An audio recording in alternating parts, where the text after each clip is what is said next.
اور ہم نے تھنک کر لیا کہ اس نے جان بوجھ کر میرا ٹیلی فون نہیں اٹھایا. اب ہم اس کے بارے میں ہم نے غلط رائے قائم کر لی اپنے دماغ میں. کوئی آدمی جا رہا ہے اور ہم نے اس کو سلام کیا اور اس نے سلام کا جواب نہیں دیا. ہمارے مائنڈ میں آیا کہ اچھا اس نے میرے سلام کا جواب نہیں دیا، اتنا بڑا ہو گیا. ہم نے نیگیٹو تھنکنگ اپنے دماغ میں بٹھا لی. ہم کسی کے گھر پہ چلے گئے، لوگ کیا دستک دی اور گھر میں سے کوئی باہر نہیں نکلا، یا گھر میں سے کوئی لڑکا یا چھوٹا بیٹا یا بیٹی باہر آئی اور کہا ابو نہیں ہے، اور آپ نے کہا نہیں باہر تو کار کھڑی ہے، اور حالات ایسے معلوم ہوتے ہیں کہ ان کے فادر اندر میں ہے، لیکن دروازے کے اوپر سے نہ کہہ دیا. ہم نے بدگمانی میں مبتلا ہو گئے کہ یہ مجھے ملنا نہیں چاہتا. یہ جو ہے اس نے جان بوجھ کر دروازہ نہیں کھولا. کبھی ایسا ہوتا ہے کہ دستک دیتے ہیں، لوگ کرتے ہیں، کوئی نہیں آتا باہر، اور ہم نے نیگیٹو تھنکنگ بنا لی کہ اچھا کسی نے دروازہ نہیں کھولا، لائٹ چالو ہے، سب لوگ گھر میں ہیں، ہمیں کچھ حرکت بھی معلوم ہوتی ہے لیکن پھر بھی دروازہ نہیں کھولا. ہم نے برا گمان کر لیا. اس بدگمانی کی وجہ سے ہمارے دل میں جو بیٹھ جاتی ہے یہ اختلافات کا سبب بنتی ہے، یہ لڑائی اور جھگڑے کا سبب بنتی ہے، اور اس کی وجہ سے ہمارے دل کے اندر یہ بات پیدا ہوتی ہے کہ یہ آدمی فلاں شخص جو ہے وہ میرے بارے میں غلط سوچتا ہے، غلط تھنکنگ رکھتا ہے، لہذا میں اس کے ساتھ بولنا چھوڑ دوں گا.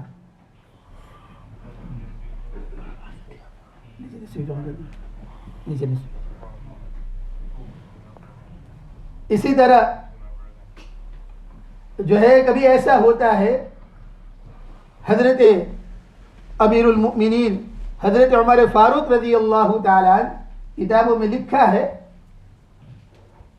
کہ اللہ کے نبی صلی اللہ علیہ وسلم کا وصال ہو گیا، انتقال ہو گیا، اور حضرت عمر رضی اللہ تعالی عنہ جیسے جلیل القدر پیغمبر صحابی تلوار لے کر، ہاتھ میں تلوار لے کر دروازے کے پاس کھڑے ہو گئے اور کہا کہ آج جو یہ کہے گا کہ نعوذ باللہ نبی صلی اللہ علیہ وسلم کا وصال ہو گیا، اس کی گردن ہوگی اور عمر کی تلوار ہوگی. میرے پیغمبر جو ہے اس کی وفات نہیں ہوئی، بلکہ میرے نبی اور پیغمبر جس طرح حضرت موسیٰ علیہ السلام کوہ طور پہ تشریف لے گئے تھے، میرا پیغمبر اور نبی بھی اللہ کو ملنے گیا ہے. صحابہ کرام غموں کے مارے آنسو ان کے رکتے نہیں تھے، اور صحابہ کرام کے اوپر بہت بڑا بوجھ تھا. کوئی دل ماننے کے لیے تیار نہیں تھا کہ اللہ کے نبی صلی اللہ علیہ وسلم کا وصال ہو گیا. ایسے وقت میں حضرت عثمان غنی رضی اللہ تعالی عنہ جو تیسرے خلیفہ ہے، حضرت عثمان غنی رضی اللہ تعالی عنہ بیٹھے ہوئے ہیں غم کے اندر، ایک فکر کے اندر بیٹھے ہوئے ہیں، اور حضرت عمر رضی اللہ تعالی عنہ وہاں سے گزرے تو سلام کیا. حضرت عثمان غنی رضی اللہ تعالی عنہ نے سلام کا جواب نہیں دیا. حضرت عمر رضی اللہ تعالی عنہ نے نہیں سنا. تو حضرت عمر رضی اللہ تعالی عنہ کے دل میں بات آئی کہ میں نے عثمان کو سلام کیا اور عثمان نے سلام کا جواب نہیں دیا. اس کے دماغ میں اور اس کے دل میں کیا بات آ گئی؟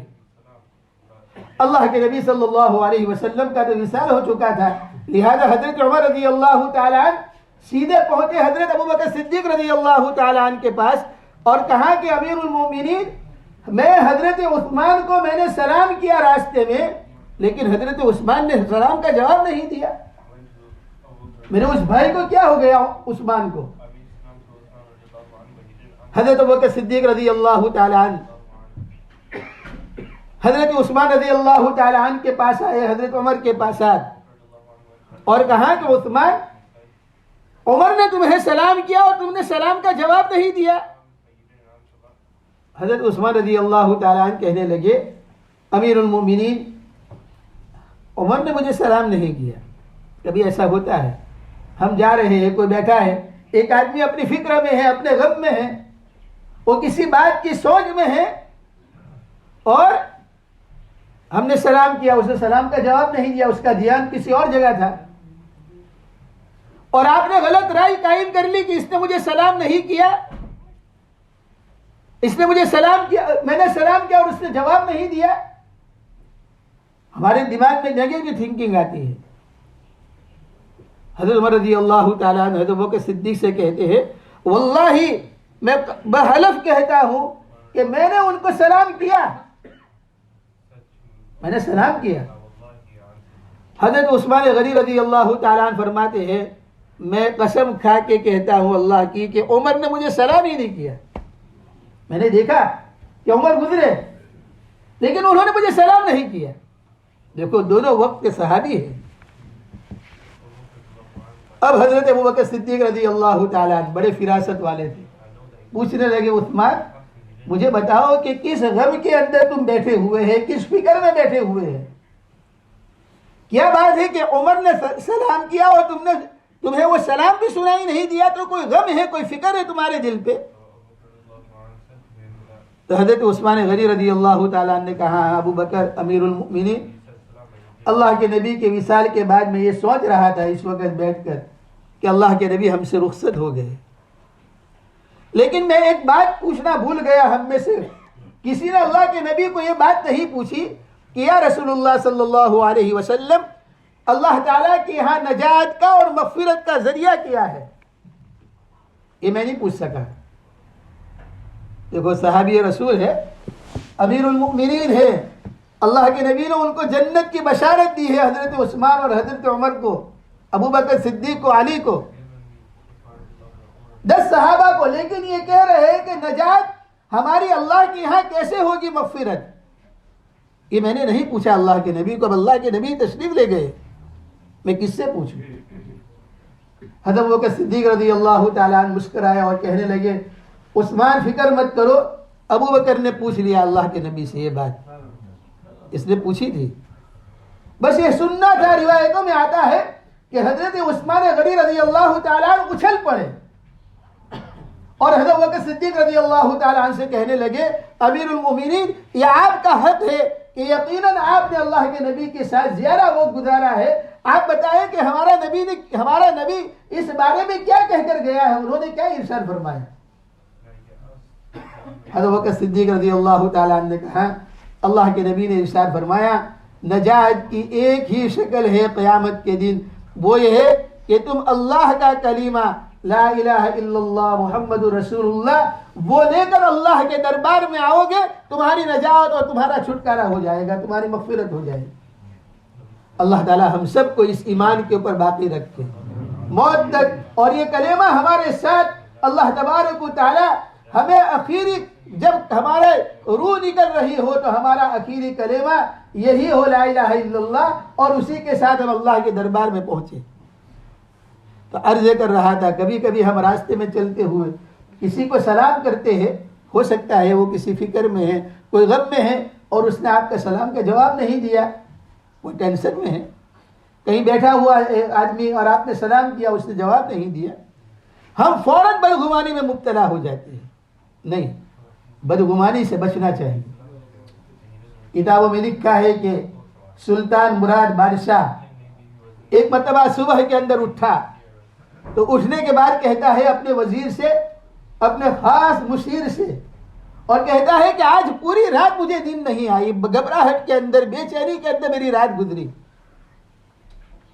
تو وزیر بڑا ہوشیار تھا, اس نے کہا آپ ایسا کرو کہ چلو عام لباس پہن لو اور ہم رعیت اور لوگوں کی خبر گیری کے لیے چلتے ہیں, آپ کا دل بہل جائے گا, لوگوں کے حالات سنیں گے, آپ کی طبیعت پر کوئی بوجھ ہے وہ دور ہو جائے گا.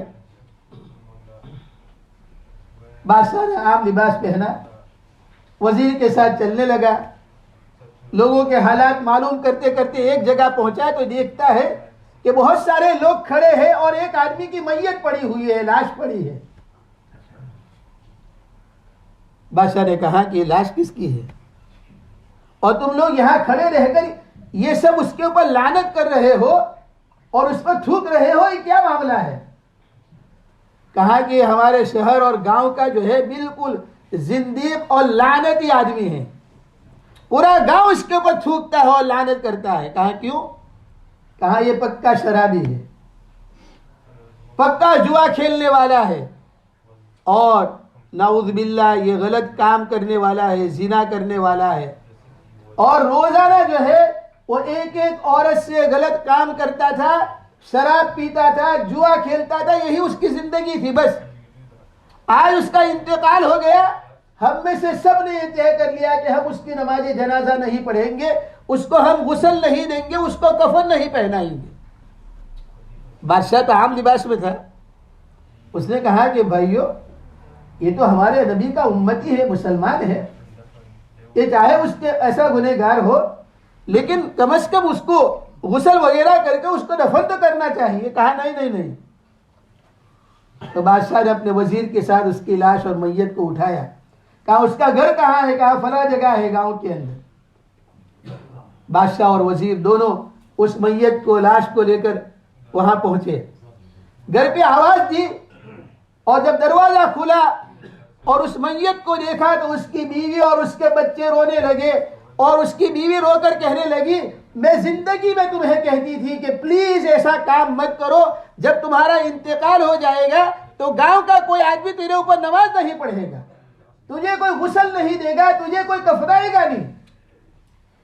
میں تجھے زندگی میں کہتی تھی لیکن تو میری بات نہیں سنتی تھی، نہیں سنتا تھا۔ آج یہی ہوا کہ پورا گاؤں تیرے اوپر لعنت کر رہا ہے۔ تو بادشاہ عام لباس میں تھا، اس نے کہا کیا ماجرا ہے، قصہ کیا ہے؟ تو بیوی کہنے لگی روتے ہوئے کہ میرا شوہر ہے، میرا ہسبینڈ ہے، اور یہ روزانہ یہ کرتا تھا کہ جب رات ہوتی تھی تو کسی طوائف کے جو ہے اڈے کے اوپر جاتا تھا، جہاں عورتیں برا کام کرانے کے لیے اور پیسے کے لیے اپنی عزتیں بیچتی ہے، وہاں جاتا تھا، اور وہاں جا کر اس عورتوں کو کچھ پیسے دے دیتا تھا اور اس کو کہتا تھا کہ آج رات تم برائی کے دروازے کو بند کر دو اور پوری رات تمہارے پاس کوئی آدمی آنے نہ پائے۔ ان کو پیسے دے دیتا تھا، یہ گھر آ جاتا تھا، مجھے کہتا تھا کہ اللہ کا شکر ہے کہ آج جو ہے آج میں نے اپنی ماں بہنوں کی حفاظت کر لی۔ اور جب صبح ہوتی تھی میرا شوہر جو ہے وہ شراب کھانے کے اڈے پر جاتا تھا، اور وہاں جا کر وہ کہتا تھا شرابی کو کہ کتنا شراب ہے، کہاں 50 لیٹر، سارا خرید لیتا تھا، نالی میں بہا دیتا تھا، اور کہتا تھا کہ الحمدللہ آج لوگ جو ہے شراب پینے سے بچ گئے۔ تو اس کا کام تھا، لیکن لوگ گاؤں والے سمجھتے تھے کہ یہ روزانہ غلط کام کرنے کے لیے رات کو جاتا ہے اور صبح کے اندر شراب پینے جاتا ہے، لہذا پورا گاؤں اس کو یہ کہتا تھا کہ یہ شرابی ہے، یہ زنا کرنے والا ہے۔ اور بیوی کہنے لگی میں رو رو کر اس کو کہتی تھی کہ یہ کام بند کرو، پورا گاؤں یہ سمجھتا ہے، بدگمانی میں مبتلا ہے، جب تمہارا انتقال ہوگا تو تمہیں کوئی جنازہ نہیں پڑھے گا، تمہیں کوئی کفن اور دفن نہیں کرے گا۔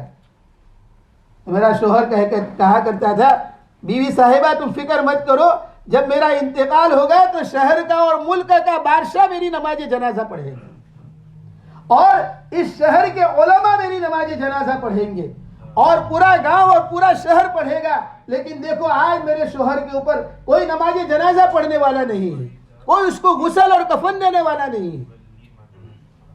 تو بادشاہ نے روتے ہوئے کہا بہن فکر مت کرو، میں اس ملک کا بادشاہ ہوں، اس ملک کا بادشاہ ہوں، اور میں علماء کے اندر اعلان کراتا ہوں، گاؤں میں اعلان کراتا ہوں، میں اس کو غسل لوں گا۔ چنانچہ بادشاہ اس نے خود غسل دیا اپنے وزیر کے ساتھ، اس کو کفن پہنایا، اور کفن کے پہنانے کے بعد علماء کو بلایا اور پورے گاؤں میں اعلان کرایا کہ فلاں آدمی کی نماز جنازہ ہے، اور سب جو ہے نماز جنازہ کے اندر پہنچو۔ چنانچہ پورا گاؤں پورا شہر نماز جنازے کے لیے آ گیا، بادشاہ کا اعلان تھا۔ لیکن دیکھو گاؤں والے نے یہ سمجھا کہ یہ غلط کام میں ہے، اور وہ یہ کتنا اچھا کام کر رہا تھا کہ ماں بہنوں کی عزتیں بچا رہا تھا اور لوگوں کو شراب سے دور کر رہا تھا، اپنا پیسہ اپنا مال خرچ کر رہا تھا، لیکن بدگمانی نے اس کی لاش کو ایسے ہی رہنے دیا۔ آج ہمارا حال بھی یہ ہے، جب کسی کا انتقال ہو جاتا ہے ہم کہتے ہیں اچھا ہے ایسا ہی آدمی تھا۔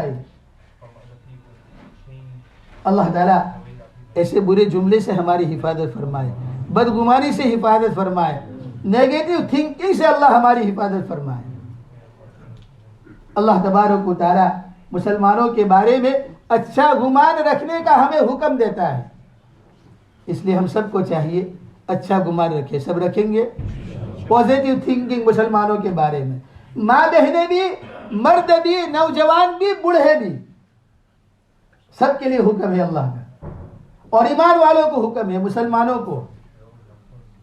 اور نمبر دو رکعت پڑھ کے صلاۃ التوبہ پڑھ کے دعا کرو کہ اللہ ہم نے آج تک جتنی بدگمانیاں کی ہے اللہ اس سے ہم توبہ کرتے ہیں، جس کے بارے میں بدگمانیاں ہیں اس کو صاف کرو اپنے دل میں سے۔ اللہ تعالیٰ مجھے بھی توفیق عطا فرمائے، آپ سب کو توفیق عطا فرمائے۔ آمین وآخر دعوانا الحمد للہ رب العالمین۔